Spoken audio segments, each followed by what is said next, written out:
It's the real that we touch.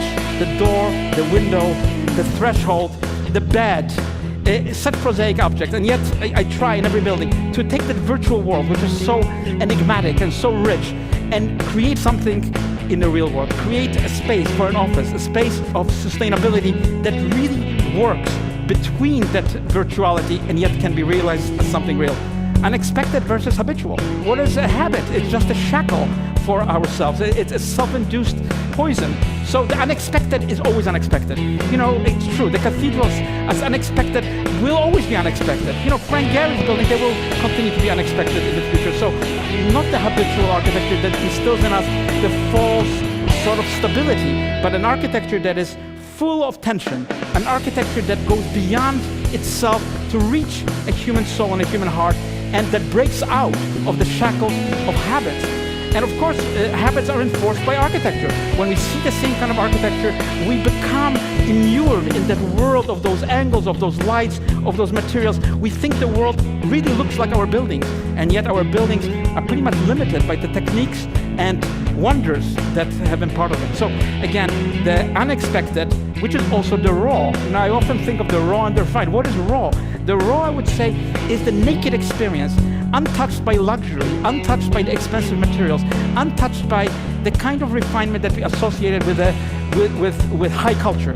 So the rawness, I think, in space, the fact that sustainability can actually, in the future, translate into a raw space, a space that isn't decorated, a space that is not mannered in any sort, but a space that might be cool in terms of its temperature, might be refractive to our desires, a space that doesn't always follow us like a dog that has been trained to follow us, but moves ahead into directions of demonstrating other possibilities, other experiences that have never been part of the vocabulary of architecture. And of course, that juxtaposition is of great interest to me because it creates a kind of a spark of new energy. So I do like something which is pointed, not blunt, something which is focused on reality, something that has the power through its leverage to transform even a very small space. So architecture maybe is not so big like science, but through its focal point, it can leverage in an Archimedean way what we think the world is really about. And often it takes just a building to change our experience of what could be done, what has been done, how the world has remained both in between stability and instability. And of course, buildings have their shapes.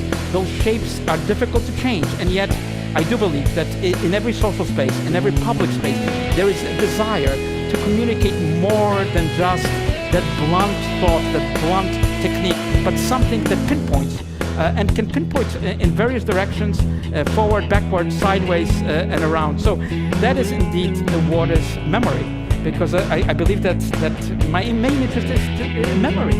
Without memory, we would be amnesiacs. We would not know which way we were going and why we are going where we're going. So I've been never interested in the forgettable reuse, rehashing of the same things over and over again, which of course get accolades of critics. Critics like the performance to be repeated again the same way. But I rather play something completely unheard of and even with flaws than repeat the same thing over and over, which has been hollowed by its meaninglessness. So again, memory is the city, memory is the world. Without the memory, there would be no story to tell.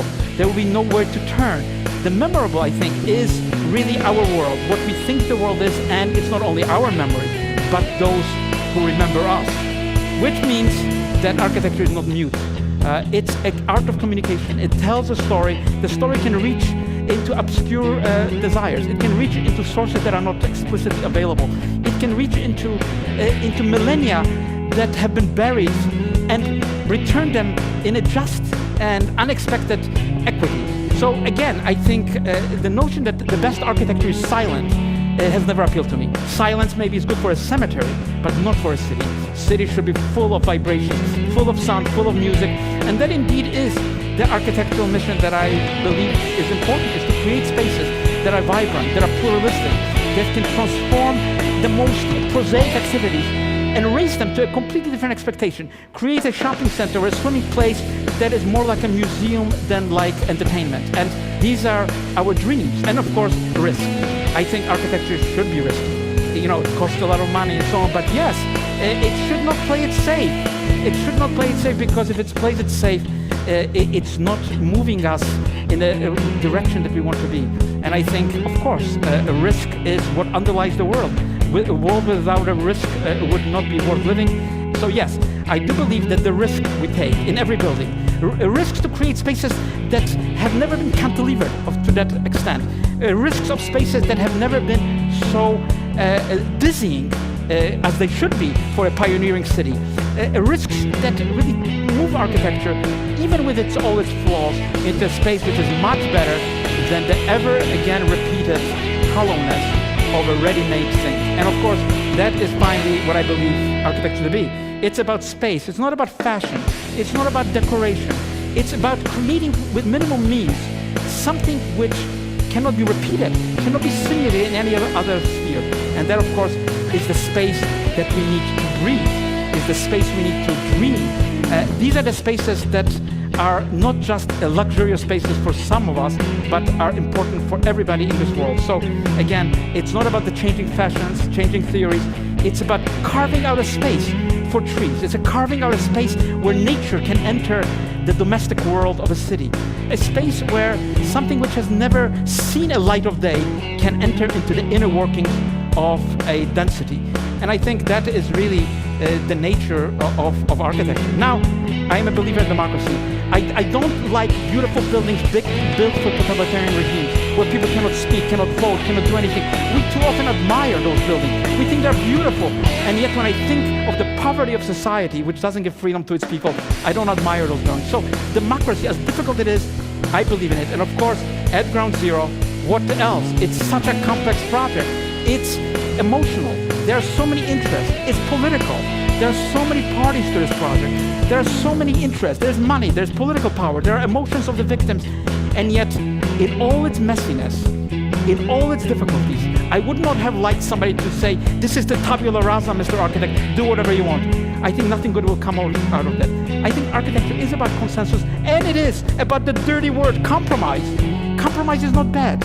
Compromise, if it's artistic, if it is able to cope with its strategies, and there's my first sketch and the last rendering, it's not that far away, and yet compromise, consensus, that is what I believe in. And Ground Zero, despite all its difficulties, it's moving forward. It's difficult, 2011, 2013, Freedom Tower, the memorial, and that is where I end. I was inspired when I came here as an immigrant on a ship like millions of others, looking at America from that point of view. This is America, this is liberty, this is what we dream about. It's individuality demonstrated in the skyline, it's resilience, and finally, it's the freedom that America represents, not just to me as an immigrant, but to everyone in the world. Thank you. I